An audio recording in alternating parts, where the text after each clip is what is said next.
গুনাহ করতে করতে, পাপ করতে করতে, অন্যায় করতে করতে, ব্যভিচার করতে করতে, বুঝছেন তো, জেনা করতে করতে, শতকরা 10,000-এ 100, 1,00,000-এ 10,000 সুদ খাইতে খাইতে, কি বলেন ঠিক নেবে ঠিক, দিনের কাজ রাত্রে করিয়া রাখতে রাখতে তার কলবটা নষ্ট হয়ে গেছে। সব বোঝেন, তবে দিনের কাজ রাত্রে এটা তো বোঝেন নাই। অন্যায় করতে করতে, ব্যভিচার করতে করতে, পাপ করতে করতে, বেপরদায় চলতে চলতে, পরের হক নষ্ট করতে করতে, সুদ খাইতে খাইতে, ঘুষ খাইতে খাইতে তার কলব নষ্ট হয়ে গেছে। আগামী দিন সকাল 8টায় যে কাজ শুরু হইবে, আজ রাত্র 12টার মধ্যে সেই কাজ কমপ্লিট করিয়ে রাখতে রাখতে কলব নষ্ট হয়ে গেছে। এইবার বুঝলে বোঝেন, না বুঝলে আমার পিঠ বেসাই আমি ওয়াজ করে যাব। আগামী দিন 8টার কাজ আজ রাত 12টায় করে না বাংলাদেশে? আপনাদের দেশে না আমাদের দেশে আছে? কোন কাজ বুঝছেন না বোঝেন না? জোরে বলেন। কি আরো জোরে কোন? ভয় লাগে আপনাকে? এ মুসলিম নেভার ব্রেক হিজ ওয়ার্ড। ভয় লাগতে লাগতে তো ছাগল হয়ে গেছি আমরা, ছিলাম তো সিংহের জাত, কি বলেন ঠিক না ঠিক? কিন্তু ভয় লাগতে লাগতে আজকে ছাগল হয়ে গেছি। সব জায়গায় ছাগল হলে চলবে না, নারায় তাকবীরের ধ্বনি চলছে, চলবে, জোরে বলেন ঠিক না ঠিক? ঐক্য হইতে হইবে, কাউকে মাইনাস করার কোনো প্রশ্ন নাই। চক্ষু হলুদ হওয়ার কারণে যেমন খাদ্য তিতা লাগে, কি বলেন ঠিক নেবে ঠিক, কলব খারাপ হওয়ার কারণে তার কাছে টুপি আর ভালো লাগে না, দাড়ি আর ভালো লাগে না, জিকির আর ভালো লাগে না, তেলাওয়াত আর ভালো লাগে না, সত্য না মিথ্যা? এক ব্যক্তি রহমতের রসুল বাসাং নবীজির কিনার দিয়া যাইতেছে, নবীজির দিকে তাকাইতেছে, আমার দিকে তাকান, নবীজির দিকে তাকাইতেছে আর যাইতেছে। রহমতের রসুলের দিকে তাকাই বলে, মোহাম্মদ তুমি বড় কালো। কি বলতেছে? নবী কালো না, তার চোখ কালো। জোরে বলতে হবে, নবী কালো। জোরে বলেন। আল্লাহ নবী রহমতের ছবি, তিনি বলে ঠিকই বলছো, কারণ নবী তো আমাদের মতো প্রতিশোধ মুখ না। ইন্নাকা লা আলা খুলুকিন আজিম, আপনি আজিম চরিত্রের মানুষ, কি বলেন ঠিক নেবে ঠিক? এই তুমি ঠিকই বলছো। নবী মুস্কি মুস্কি হাসতেছে। এমন সময় একজন সাহাবী নবীজির কিনার দিয়ে যাইতেছে, আকাশের চাঁদের দিকে চাইতেছে আর রহমতের রসুলের চেহারার দিকে তাকাইতেছে। রহমতের নবী ডাক দিয়ে বলে, কি দেখো গো, কি দেখো তুমি সাহাবী, কি দেখতেছো? সাহাবী ডাক দিয়া বলে, ইয়া রাসূলুল্লাহ, ইয়া হাবিবাল্লাহ, রহমতের নবীজি, আকাশের চাঁদ দেখতেছি আর জমিনের চাঁদ দেখতেছি। জমিনের চাঁদ তো বুঝছেন? স্বেচ্ছাসেবকরা মুখ বন্ধ করে হোগলা বিছাইতে হইবে। আমার দিকে তাকান, টানাটানি নাই, জায়গা না থাকলে মাথার উপরে বানো। অনেক জায়গা আছে, কিন্তু মানুষ একটা অভ্যাস আছে, লড়বে না, জায়গা ছাড়বে না। হ্যাঁ, ইসলাম কায়েম হইবে। আল্লাহ আল্লাহ আল্লাহু লা ইলাহা ইল্লাহু, আল্লাহ আল্লাহ, তাড়াতাড়ি হু, এই যে বাম সাইডে জায়গা আছে, লা ইলাহা ইল্লাহু, আল্লাহ আল্লাহ। 1 মিনিটের মধ্যে রেডি। লা ইলাহা ইল্লাল্লাহ,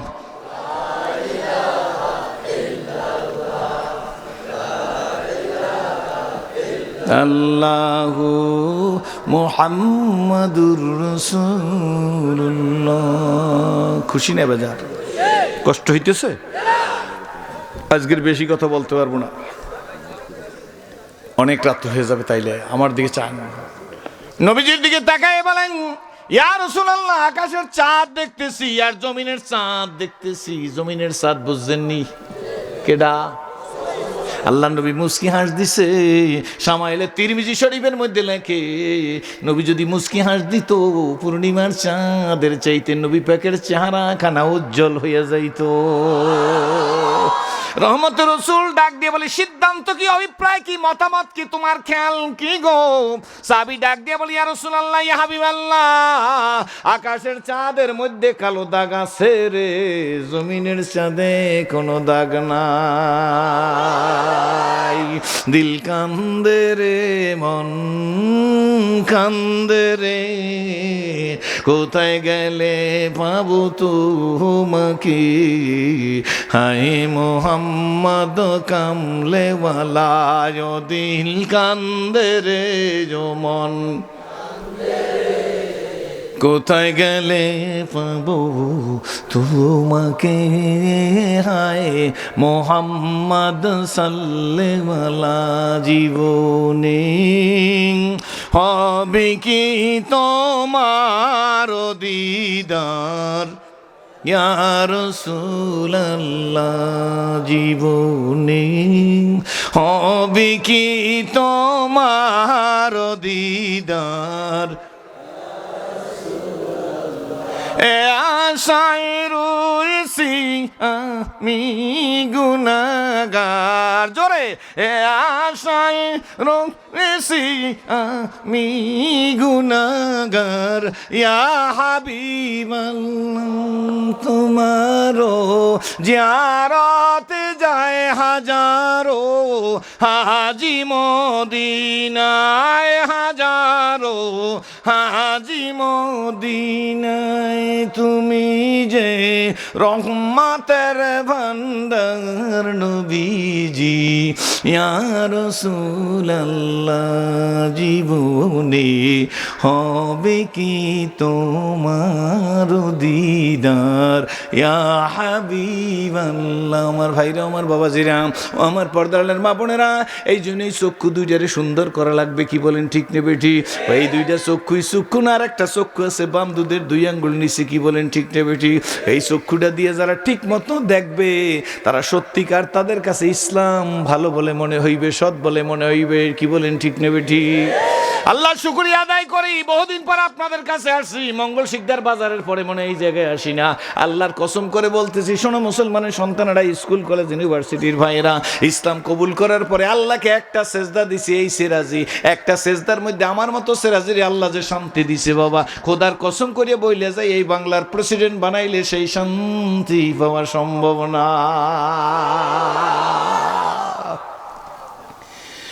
যদি বিশ্বাস নয় স্কুল কলেজ ইউনিভার্সিটির ছেলে না বন্ধু আব্বা তোমার মোবাইলটা নাও আমি প্রায় জায়গায় বলি মোবাইলটা হাতে নাও গুগলে একটা সার্চ দাও ইংরেজিতে লেখো who is the best man in this world তুমি লেখো না এখন লেখো এখন ইনস্ট্যান্ট এখন লেখো লেখবা who is the best man in this world তোমার মোবাইলের মধ্যে ভূগোলে ভেসে উঠবে ভূগোলের কথা ভেসে উঠবে মুহাম্মাদুর রাসূলুল্লাহ সাল্লাল্লাহু আলাইহি ওয়াসাল্লাম is the best man in this world জোরে কোন আলহামদুলিল্লাহ আজকের এই মুসলমান আমরা জোরে বলেন আলহামদুলিল্লাহ খণ্ড বিখণ্ড বাগাবাগি হয়ে গেছি কি বলেন ঠিক নেবে ঠিক আমার টুপির সাথে ওনার টুপির মিল নাই উনি আর ভালো না আমি যেই পীরের মুরিদ উনি এই পীরের মুরিদ নেই কেন ওনার আর ভালো লাগে না উনি যদি হক্কানি পীরের অনুসারীও হয় তারপরে ওনারে মানতে পারি না আমার দলের উনি লোক না ওনার টুপিটার লাগে আমার টুপির মিল নেই বিদে ওনার আমি ইনসাল্ট করি কি বলেন ঠিক নেবে ঠিক অন্য হকপন্থী আলেম হইলেও তারে আগে সালাম দিতে চাই না আমি নিজে বক্তা সাহেব প্রধান অতিথি হয়ে আসছি সব লোকেরা আমারে সালাম দেবে আমি কেন আগে সালাম দেবে এই আমার টেন্ডেন্সি হয়ে গেছে কি বলেন ঠিক নেবে ঠিক এই কারণে আজকের দুনিয়ার মধ্যে আমরা একও হইতে পারি না নারায় তাকবীর দিতে পারি না খোকনের জন্য ভাত মাখছিল দুধ দিয়া খোকনের খাওয়াইবার জন্য মনে আসেনি কিন্তু কাউয়ে কেন খাইবে মুসলমানরা হুঁশিয়ার মনে রাইখা দিও কাকে খায় এই কারণে খোকনের নৈতিক চরিত্র খারাপ হয়ে গেছে মার গায়ে ঢিল মারছে মা গোস্ব হইয়া দুধের প্লেট দুধ মাখা ভাতের প্লেটটা ফিক মাইরা ফেলে দিছে এখন কাউয়ে এসে কা করিয়া দুধ মাখা ভাতগুলা খাইয়ে গেছে ওরে খোকন দুধ তো ভাত মাখছিলাম দুধ দিয়া তোর জন্য কিন্তু এখন খাইলো কাকে তাইলে এই বেটা কবিতা কি লাগছে আমার মনে নাই এই বেটা যদি লাগতো খোকন খোকন ডাক পরি খোকন মদের কারবারি আয় রে খোকন ঘরে আয় তোর নৈতিক চরিত্রে খারাপ হওয়ার কারণে তোর দুধ মাখা ভাত আজকের কাকে খায় আমিও কবিতা বলতে পারি ছোট ছোট কবিতা লেখছি মুসলিম মিল্লাত ডাক পড়ি মুসলমান আমরা ছিন্ন ভিন্ন কারবারি আয় মুসলমান ঐক্য হ আমাদের অনৈক্যের কারণে সৌদি আরবের মাটির নিচের তেল আমেরিকায় ডাটের চড়ে খায় ঠিক না বেঠিক জোরে খান। মুসলিম মুসলিম ডাক পড়ি, মুসলিম আমরা কারবারি, আয় মুসলিম ঐক্য হ। আজকের দেখ ইরাকের তেল বুশের গোষ্ঠীতে খায়। এখানে আর একটা কথা না বললে হয় না, বিশ্বের যত দামি সম্পদ তাই সেই সম্পদগুলো সব মুসলমানদের হাতে আল্লাহ দিয়ে দিছিল। আমি অ্যানালাইসিস রিসার্চ গবেষণা টুকিটাকি যা পড়াশোনা করছি তা দিয়ে চিন্তা করলাম, এই দুনিয়াতে সবচেয়ে বড় সম্পদ স্বর্ণ। স্বর্ণ ছাড়া দেশ চলে না। এই স্বর্ণ মুসলমানদের হাতে দিয়ে দিছে, তেল ছাড়া দেশ চলে না। তেল মুসলমানদের হাতে দিয়ে দিছে, রবার ছাড়া দেশ চলে না।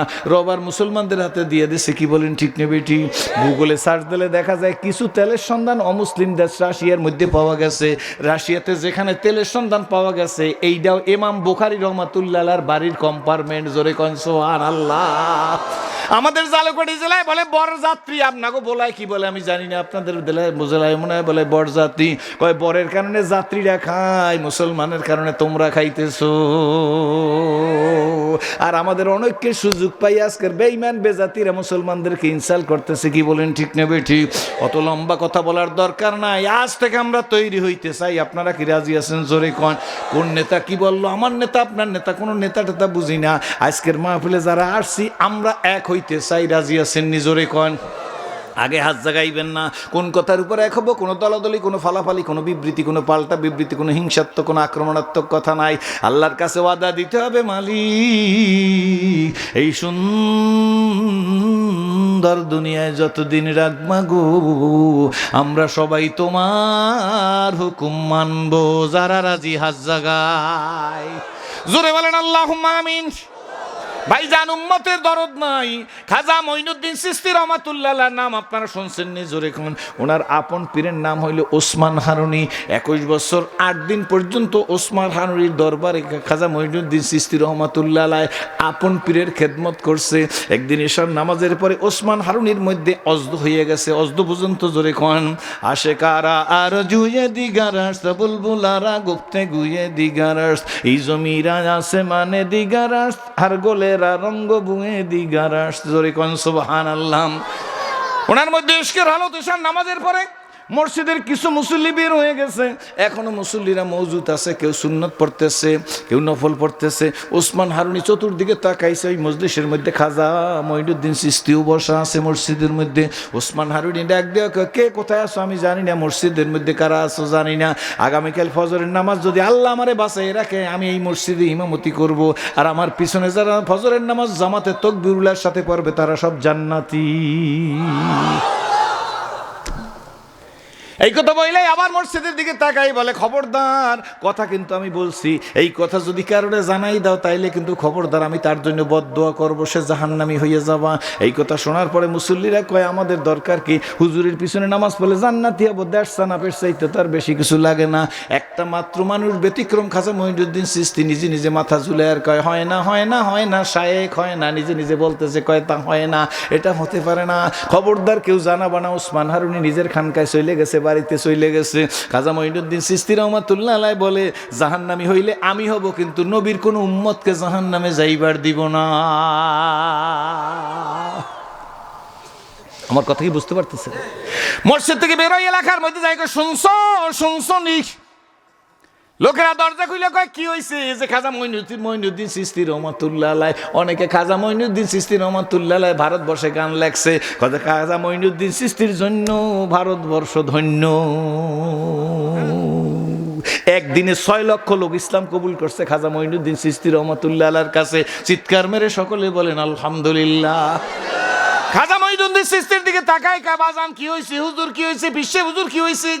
কয়, শোনো, আমার পীর ও মুর্শিদ হযরত ওসমান হারুনির পিছনে আগামীকাল ফজরের নামাজ যারা তাকবীরুল্লাহর সহিত পড়বা, তারা সব মানুষ জান্নাতি হয়ে যাবা।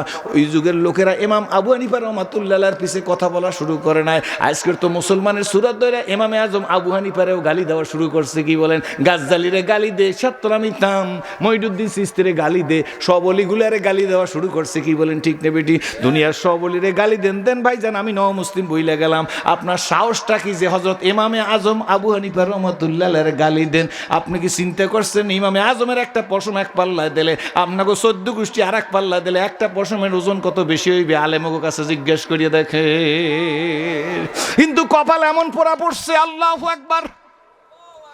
গতকালকের ওয়াজে আমি হিজদায় ওয়াজ ছিল, আমি বলছিলাম ভাইজান কোরআন হাদিসের কথা না, এটা আমার ব্যক্তিগত কথা।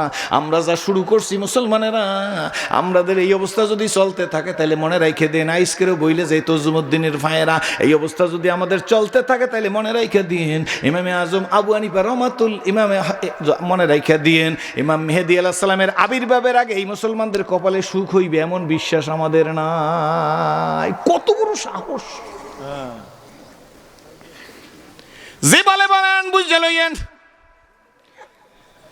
আমি সৌদি আরবের আঞ্চলিক ভাষায় কথা বলতে পারি না, আরবি বলতে পারলো, তাদের আঞ্চলিক ভাষা বলতে পারি না। বলে হুজুর কেন পারেন না, আরবি কি পড়েন নাই? হুজুর পড়ছি আমরা, কই কুমকুমিয়া হাবিবি কামতানামু, হেরা কয় গুম গুম, কেউ কি বলেন ঠিক না বেটি? আমরা কই কুম, হেরা কয় গুম। আঞ্চলিক ভাষা কি বলেন ঠিক না বেটি? এই জন্য বলতে পারি না। তাদের সাথে আমি জিজ্ঞেস করছি, বড় বড় শেখদের ভাষায় আল্লাহ আমারে দাওয়াত খাওয়াইছে, কোনো না কোনো উসিলা নিয়া। তাদের কাছে জিজ্ঞেস করছি ইংরেজি আরবি মিলাইয়া, ইমামে আজম আবু হানিফা রহমাতুল্লাহ সম্পর্কে তোমাদের ধারণা কি? ওরা হাতের বৃদ্ধাঙ্গুলি বাইর করে কয় ইমামে আজম মিয়া মিয়া। হ্যাঁ, কিন্তু ইমামে আজম আবু হানিফা রহমাতুল্লাহ দলের লোকটা, কিন্তু কয় ইমামে আজম মিয়া মিয়া। জোরে কোন সুবহানাল্লাহ। ওই যে হুজুরে 100 ওয়াজ করে গেছে না, জোরে কোন সুবহানাল্লাহ। আহা, দেখছেন দুনিয়ায় কি শুরু হয়ে গেছে। সারা দুনিয়া ব্যাপী তাবলীগ নামে একটা সুন্দর কাজ সারা দুনিয়ার মধ্যে একভাবে চলে আসছিল। সত্য না মিথ্যা? জোরে কোন হুজুররা মাঝখান দিয়া কাদের ষড়যন্ত্রে একটা বাড়ি দিয়ে আজকের ভাঙ্গিয়া টুকরা টুকরা করিয়ে দিয়েছে। তবে ভয় পাইয়েন না, তবলীগের জায়গায় আছে। দোয়া করতে থাকেন আল্লাহ পাক রব্বুল আলামিন সবাইকে সহি বুঝ দান করুক। আপনি আপনারে মনে করিয়েন না, আমার জিকির আছে, আপনার দাওয়াত আছে, ওনার জেহাদ আছে, কি বলেন ঠিক না বেটি? উনি নারায়ে তাকবীর বইটা রাজপথের লড়াকু সৈনিক, আর উনি মানুষের ঘরে যাই হাত পাও ধরিয়ে ধরিয়ে রাস্তায় না মানুষের নামাজ শিখাইতেছে মসজিদে, এই না, কি বলেন ঠিক না বেটি? আমি জিকির করি, মানুষের কলেমা শিখাই, এইগুলো সমন্বয় করলেই তো ইসলাম জমিনের মধ্যে জিন্দা হয়ে যাবে। কিন্তু আমাদের নৈতিক চরিত্র হলো আমি ভালো, ওনার কাজটা একেবারে খারাপ। এই কারণে আমাদের কপালে আজকের জিল্লাতি এসে গেছে। আপনার কি আমার কথা বুঝতেছেন? আমি আপনাকে ওয়াজ করতে পারবো না, আমি নিজে বোঝার জন্য আপনাদের কাছে আসছি, আপনাকে বুঝাইতে পারবো না। আমার হয়তো বুঝাইবার এলেম নাই, কিন্তু আপনাকেও কিন্তু বোঝার এলেম আছে। খাজা মঈনুদ্দিন চিশতি রহমাতুল্লাহ ডাক দেখে শুনছো, আমার পীর ও মুর্শিদ আমার শায়েখ বলছে ফজরের নামাজ যারা তার পিছনে জামাতে পারবো তারা সবাই জান্নাতি হয়ে যাবো। লোকেরা কয় এত বাড়াবাড়ি করে লাভ কি, আমরা হুজুরের পিছে নামাজ পড়বো জান্নাতি হয়ে যাব। এই সময় এত বাড়াবাড়ি আসলে না। মাঝে মাঝে হুজুর দেশ বিদেশে ওয়াজে যাই, কোন মাদ্রাসার মাহফিলে গেলে দেই, মাদ্রাসার এক একজন এক এক পন্থী। আমার টুপিটা পাঁচতালি দেখে আমার দিক চায়, মনে হয় জানি 10 নম্বর সিগন্যাল। আপনার মধ্যে কি কেউ এই টুপিটার দিক চান না অ্যাঙ্গেলে? এটা আমার বিশ্বাস হয় না। কি ঠিক না বেঠিক? জোরে কয় এই টুপি আবার পাইলো কই? আমি জিজ্ঞেস করি উনি এই টুপিটা দেওয়ার কারণ ওনার কি মাকরু গুনাহ হইছে? কন আপনারা কন একজনের কি মাকরু গুনাহ হইছে? হইছে, জোরে কন। এটার দিকে অ্যাঙ্গেলে চাওয়ার কি আছে? কি বলেন ঠিক না বেটি? কিন্তু চাই কি চাই না, জোরে কন। বক্তা যদি আমার পীরের বুড়ি দয় হেলে বক্তার ওয়াজ শুনমু, বক্তা যদি অন্য কোনো হকপন্থী হয় তাইলে আর বক্তার ওয়াজ শুনতে চায় না। এই কপালে শান্তি হয় বাজান? কন এই দলাদলি ফালাফালি বিবৃতি পাল্টা বিবৃতি আছে না নাই? ভাইজান বন্ধু, হুজ্জুম কইরা ফজরের নামাজের সময় খাজা ওসমান হারুনের পিছে নামাজ পড়ার জন্য মসজিদ তো ভরিয়েই গেছে, ডান দিকে বাম দিকে পিছে কোথাও জায়গা নাই। যখন সঙ্গে সঙ্গে খাজা ফজরের নামাজের আজান হয়ে গেছে, সুন্নাত পড়া খাজা ওসমান হারুনি মুসাল্লা ইসা দাঁড়াইছে, মুসাল্লা ইসা দাঁড়াইয়া ডান দিকে একবার তাকাইছে, বাম দিকে একবার তাকাইছে। খাজা মঈনুদ্দিন চিশতি রহমাতুল্লাহ আলাইহি পিছনে আছে, দেখে আমার পীর ও মুর্শিদ আজকের কি করে একটু দেখে লই। ডান দিকে আর বাম দিকে তাকাইয়া মনে মনে একটু মুস্কি হাসি দিছে। খাজা মঈনুদ্দিন চিশতি রহমাতুল্লাহ আলাইহি কয় পুঠ্যা বড়শিতে, পুঁটি মাছের বড়শিতে আজকের ভোল মাছ বাজাইয়ে ফেলাইছি। বুঝেন নাই মনে হয়? পুঁঠ্যা মাছের বড়শিতে নিজে নিজে কয় হযরত জন হাসি দিছে। হুজুর তো কইছে কারণে জানাইলে সে বদদোয়া করবে, জাহান্নামী হয়ে যাবা। তো হুজুর হাসি, চেহারা দেখলে বোঝা যায় না যে আপনারা খুশি না বেজার? নামাজ কমপ্লিট, নামাজ সাথে সালাম ফিরাই মুসল্লিদের দিকে মুখ করিয়ে বস। আমাদের দেশে আসরে আর ফজরে বসে, আরাবিয়ান দেশে প্রত্যেক উক্তে বসে। গুরু গম্ভীর স্বরে আওয়াজ দিয়ে ওসমান হারুনি ডাক দেখা, কে কার এত বড় সাহস? আমি না বলছি কাউরে জানাইবা না, আমার পিছে যারা নামাজ পড়বা তারা জান্নাতি হয়ে যাবা। এত বড় সংস্কার। জানাইলে মসজিদে লোক ধরে না, ডানে বামে পিছে লোক ধরতেছে না, মানুষ দাঁড়াইবারই জায়গা পায় না, মনে হয় যেন পিঠের উপরে সেজদা দিবে। এইরকম সাহস কি হইল? আমার হুকুম বাইলেট করিয়া তোমরা জানাই দিলা। মসজিদের মধ্যে মুসল্লিরা চুপচাপ, আমি তো আর বলি নাই, আমি তো আর বলি নাই, আমি তো আর বলি নাই। দুই কাতার পিছনে খাজা মঈনুদ্দিন চিশতি রহমাতুল্লাহ আলাইহ দুই কাতার থেকে সামনে আইসা দাঁড়াই গেছে আসামির মতো। হযরতজি আমার বেয়াদবি মাফ করবেন, এই কাজটা আমি নিজে করছি।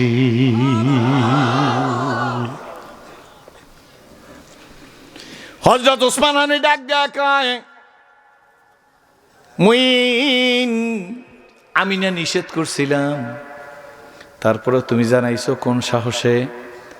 খাজা ওসমান হারুনির কথা শুই না খাজা মঈনুদ্দিন চিশতি রহমাতুল্লাহ আলাইহ ডাক দিয়া কয়, হুজুর আমারে বদদোয়া করেন, আমি একা জাহান্নামে যাইতে রাজি আছি, কিন্তু আমার মনটার মধ্যে এত ব্যথা, এত দরদ, আমি আমার নবীর কোন উম্মতের জাহান্নামে যাইতে দিতে পারি না। এই জন্য হুজুর আমি একা জাহান্নামে যাওয়ার জন্য প্রস্তুত হইয়া সবাইরে আমি দাওয়াত দিয়ে মসজিদে নিয়ে আসছি। হুজুর আমারে বদদোয়া করলে করেন, আমি জাহান্নামে চইলা যাব, কিন্তু আমার নবীর কোনো উম্মতের আমি জাহান্নামে যাইতে দেব না। ওসমান হারুনি বসার থেকে দাঁড়াইয়া খাজা মঈনুদ্দিন চিশতির বুকের মধ্যে রেছে, ও মুইনা আমি বুঝা ফেলাইছি, তুই ছাড়া এত দরদ কারো দিলের মধ্যে উম্মতের জন্য নাই। আমি একটু পরীক্ষা করার জন্য এই দাওয়াতটা দিয়েছিলাম, কালকের মসজিদের মধ্যে এই কথাটা বলছিলাম। আমি দেখলাম আমার মুইনের মধ্যে উম্মতের যে দরদ হইছে, আমি তোরে দুনিয়ার মধ্যে রাইখা গেলাম, ভারতবর্ষে রাইখা গেলাম, মুইন আমি বইলা গেলাম তোর জন্য, তোর উসিলায় লক্ষ লক্ষ মানুষ দিন পাইবে, ইসলাম পাইবে, আল্লাহরে পাইবে, নবীরে পাইবে, কোরআন পাইবে, সুন্নত পাইবে। জোরে কোন আলহামদুলিল্লাহ। আমার ভাইরা, আমার বন্ধুরা, ওনাদের দিলের ভিতর উম্মতের দরদ ছিল। আজকের তো আমার দিলের ভিতর উম্মতের দরদ নাই। কি বলেন, ঠিক নেবে? ঠিক ডাই দেখা মুই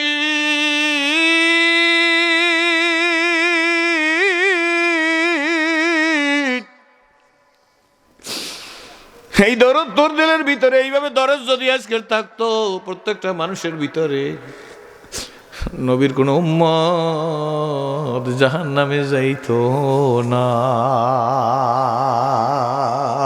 ভাইজান, দলাদলি ছেড়ে দিয়ে, ফালাফালি ছেড়ে দিয়ে, বিবৃতি ছেড়ে দিয়ে আপনি চিন্তা করবেন। আমি মাঝে মাঝে চিন্তা করি, আপনারা বিশ্বাস করবেন কিনা জানি না, রাস্তায় একা একা হাঁটিয়ার বলি, ও সিরাজুল ইসলাম তোরা ছিলি 5 ভাই, আমার আমি বলি, হুজুর 5 ভাই ছিলি, 4 বোন ছিলি, তোরে ইসলাম দেশে তুই আল্লাহরে সেজদা দিতেছ, তোর 4টা ভাই আছে তো শিক্ষিত, সব আমরা শিক্ষিতই ফ্যামিলি। আমার বাড়ি বরিশাল জেলা, আমার বাড়ি বরিশাল বিভাগ, জালকাঠি জেলা, নলছিটি থানা, 2 নম্বর মগর ইউনিয়ন। প্রখ্যাত ডাক্তার বাড়ি আমার জন্ম, আমার বাবা রেজিস্টার ফিজিশিয়ান, জন্মসূত্রে কোটিপতির ঘরে সন্তান হয়েছি। বাবা ক্যালকাটার থেকে রেজিস্টার ডাক্তার হইয়া বাংলাদেশে প্র্যাকটিস করছে। সব ছিল তজুমুদ্দিনের ভাইরা, শুধুমাত্র একটা জিনিস আমার মধ্যে ছিল না, আমি আমার মালিক চিনতাম না।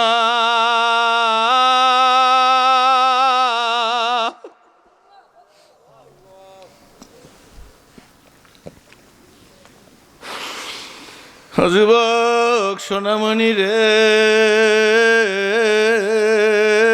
কি দিয়া বুঝাইব?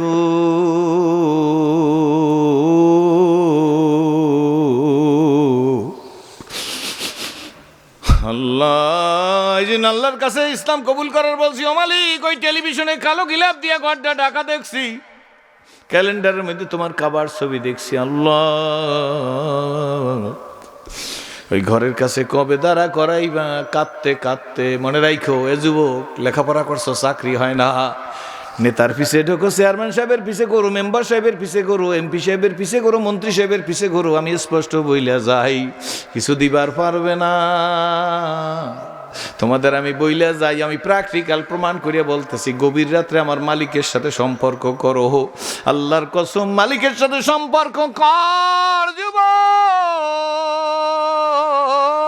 চোখের পানি চোখের কিনার থেকে নাকের ডগে আসার আগে আল্লাহ মকসুদ পুরা করিয়া দিবে। হার করি দেনে কত তৈয়ার হায়, জুনা মঙ্গে উসে তু বেজার হায়। শোন সোনামণিরা, শোন তজুমুদ্দিনের ভাইরা, শোন ভোলার বন্ধুরা, আব্বুরা, আম্মুরা, বোনেরা, মেয়েরা, শোন, দুনিয়ার মানুষ চাইলে বেজার হয়, আমার আল্লাহ না চাইলে বেজার হয়। চাবো কার কাছে? জোরে বলেন, চাবো কার কাছে? জোরে বলেন। বলতে বলতে বলতে বলতে কাবায় যাওয়ারও ব্যবস্থা হয়ে গেল। 2001-এ কাবায় গেলাম। কাবা চতুর্দিকে করিয়া 7 বার প্রদক্ষিণ করিয়া মাকামে ইব্রাহিমের পিছনে 2 রাকাত নামাজ পড়িয়া জমজমের পানি খাইয়া 7 চক্কর চাপা মারো আসাই করিয়া মাথা মুন্ডন করিয়া কাবার কিনার থেকে আসতেছি। মেসফালায় বাড়ি, তরিক ইব্রাহিম খলিল রোডে আমার বাসা। হোটেলে যাইব, কাবা ঘরের কিনার থেকে যাইতেছি। খোদার কসম করিয়া বলি, মনে হয় যেন কাবা আমার একটা টান দিয়া তার কাছে নিয়ে গেল। আল্লাহ, ঘরের কাছে গেছি, কাবার দিকে তাকাইয়াছি, নিজে বলি, তুই ছিলি জাহান্নামের আসামি, তুই কি জীবনে কল্পনা করছো কাবার কাছে আসবি? আবেগ নিয়ে হেরামের কাপড়টা ফাঁকা করিয়া সিনাটা কাবায় লাগাই দিছি। এই সিনাটা এইভাবে দইরা কাবা ঘরের সাথে লাগাই দিছি। কাবায় লাগাই বলছি, রব্বি কাবা,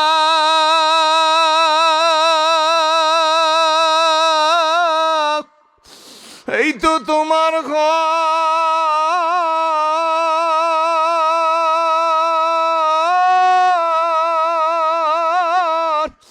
এই আমার সিনারে,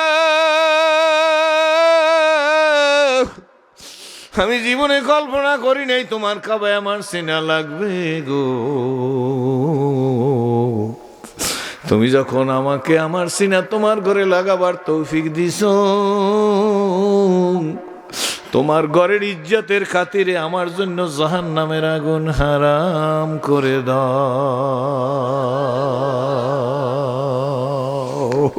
ও যুবকেরা শোনো, বলতে বলতে বলতে বলতে ইমোশনাল হয়ে গেছি, নিজে কন্ট্রোল করতে পারতেছি না। এই ভোলালিয়ার প্রধান মুফতি সাহেব আমার পাশে, বাবা যারা গেছেন, হুজুরেও তো গেছে কাবায়। কাবার কাছে গেলে, কাবা দেখলে আর দুনিয়ার কোনো হুশ থাকে না। কত মানুষ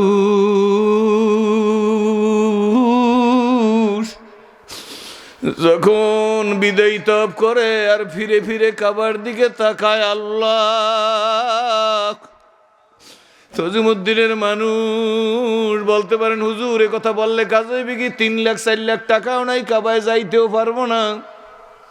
বন্ধু, না না, কাবায় যদি আল্লাহ মেহমান বানায়, টাকা লাগে না, লাগে টাকা লাগে না। কাবার কাছে গেলে মানুষের হুশ থাকে না। আল্লাহু আকবার। ওইখান থেকে ঘুরতে ঘুরতে ঘুরতে ঘুরতে আমার এক বন্ধু 18 বছর মদিনায় থাকে। ওই 2 জনে হাত বাইদা হজরে আসওয়াদের কাছে, স্বর্ণের কপাটের কাছে এসে গেছি। স্বর্ণের দরজার কাছে দাঁড়াইয়ে দোয়া করলে দোয়া কবুল করে। মাকামে ইব্রাহিমের পিছনে দোয়া কবুল হয়, রোকনে স্বামীতে দোয়া কবুল হয়, রোকনে ইরাকে দোয়া কবুল হয়, বাবে উমরায় দোয়া কবুল হয়, স্পেসিফিক কিছু জায়গা মেজাবে রহমতের নিচে দোয়া কবুল হয়। ওই যে কাবাঘরের যে স্বর্ণের ডোঙ্গা বলা হয়, স্বর্ণের ডোঙ্গা দিয়া আমাদের দেশে নাইল্লা, ওই যে কাবাঘরের ছাদের পানি বের নামে, সেইখানে দাঁড়াই দোয়া করলে দোয়া ডাইরেক্ট আল্লাহ কবুল করে। আল্লাহু আকবার। ঘুরতে ঘুরতে ঘুরতে ঘুরতে স্বর্ণের দরজার কিনারে চলে আসছি। স্বর্ণের দরজা হাতে পাই, হাতে ধরিয়ে কতক্ষণ দুরূদ শরীফ তিলাওয়াত করিয়া হাত নামায় দেয়, মোনাজাত দিতেছি। মোনাজাত দিতে দিতে ইমোশনাল হয়ে গেছি। বন্ধু কাঁদে, আমিও কাঁদি। কাঁদতে কাঁদতে সময়ের দিক হিসাব করে দেখি গোসল করি আবার আসতে হবে, কাবা ঘরে নামাজের জামাত ধরতে হবে। আস্তে করিয়া হাতটা নামাইছি, হাতটা পড়ছে একটা মানুষের মাথার উপর, মানুষের মাথার উপর পড়ছে। হাতটা একটু জোরে নামাইছি, কেমনে জানি হাতটা একটু মানুষের মাথার উপর পড়িয়ে গেছে। আমি আর লক্ষ্য করি নাই, বলছি এক্সকিউজ মি, তুই আমারে ক্ষমা করিয়া দে। কিন্তু বাম দিকে তাকাইয়ে দেখি যে এই লোকটা একটা মহিলা, বোরকা পরা। আমি যে বললাম তুই আমারে ক্ষমা কর, মহিলা আমার দিকে একবার ফিরিয়াও তাকায় না। সে কাবার গিলাপ এইরকম ধরা আছে, শক্ত করিয়া ধরিয়া শুধু মাসনাবি শরীফের শের বলতেছে। মসনবী শরীফের শের বুঝলাম কেমন হুজুর? মসনবী শরীফ আমিও পড়ছি, গোলেস্তাবস্তা আমিও পড়ছি। মহিলারা দেখি সব মারেফাতের শের বলতেছে। দেখলো আই কিস্তি বানো আপনা কিস্তি দেখলো, গারে গড়িয়া দে কিস্তি আন্দার কিস্তি ডুব জানে না দো। মহিলা প্রেমের কবিতা বলে, মাইনে তুজে দিল দিয়া হায় তুনে মুঝে কেয়া দিয়ে, এরকম বলতি আছে। আমি চিন্তা করলাম একটা মহিলা মসনবী শরীফ সহ বিভিন্ন কেতাবের শের বলতেছে, আমি অন্যদিকে ফিরে হাতের কর গুনতেছি। এরকম করে গুনতে গুনতে 64টা শের মহিলার বলা হয়ে গেছে। অতক্ষণ পর্যন্ত আমি দাঁড়াই আছি। আমার বন্ধু বলে, ভাইজান যাবেন না? আমি বলে, যাবো ঠিকই, কিন্তু এই মহিলার শেরগুলো আমি একটু শুই না নি। মহিলার দিকে আমি তাকাইয়া নাই, অন্যদিকে এইভাবে তাকাই আছি। আমি বলে, চল চলো বাসায় যাই। চলো বলার সঙ্গে সঙ্গে একটা শব্দ হইছে। কি শব্দ হইছে জানেন না? মহিলা কাবার গিলাপ ধরাইছিল, কপাল দিয়ে দিয়ে কাবা ঘরে একটা জোরে বাড়ি দিছে। এমন আবেগ হয়ে গেছে, আল্লাহু আকবার। আমি বাম দিকে তাকাইছি, তাকাই দেখি মহিলার কপালটা ফাইটে গেছে, দর দর করিয়া রক্ত পড়া শুরু হয়ে গেছে। রাজতান্ত্রিক দেশ, মারমার করিয়া চতুর্দিক থেকে পুলিশরা এসে গেছে। পুলিশরা এসেই বই মহিলাকে বলতে আছে, আল্লাহি হারাম, এ হাজি নিষেধ। তোর কপালে রক্ত পড়তেছে, আরবিতে বলতেছে, ওদের আঞ্চলিক আরবিতে বলতেছে, তোর কপালের এই রক্ত যদি কাবার গিলাপে লাগে তাইলে তোকে অ্যারেস্ট করিয়া সিজ্জিনে নিয়ে যাবো। সিজ্জিন বলে জেলখানারে। তো ওই যদি কপালে রক্ত কাবায় লাগাও তাইলে কিন্তু তোরে অ্যারেস্ট করিয়া সিজ্জিনে নিয়ে যাব। পুলিশ যত বলতেছে, মহিলা পুলিশের দিকেও তাকায় না, মহিলার তাকানি অন্যদিকে। এমন সময় ক্লিনাররা আইসাম, যখন ওই রক্ত পরিষ্কার করতেছে, আমি আমার বন্ধুরে বললাম চলো যাব তো।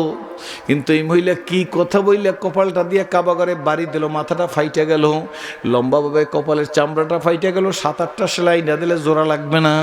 কপালটা যে ফাইটে গেল, রক্ত যে পড়তেছে, মহিলার তো কোনো হুঁশই নেই, মহিলা জানেই না যে তার কপাল ফাইটে গেছে। কি বইলে এই মহিলা নিজের কপাল দিয়া কাবা ঘরে বাড়ি দিল, আল্লাহু আকবার।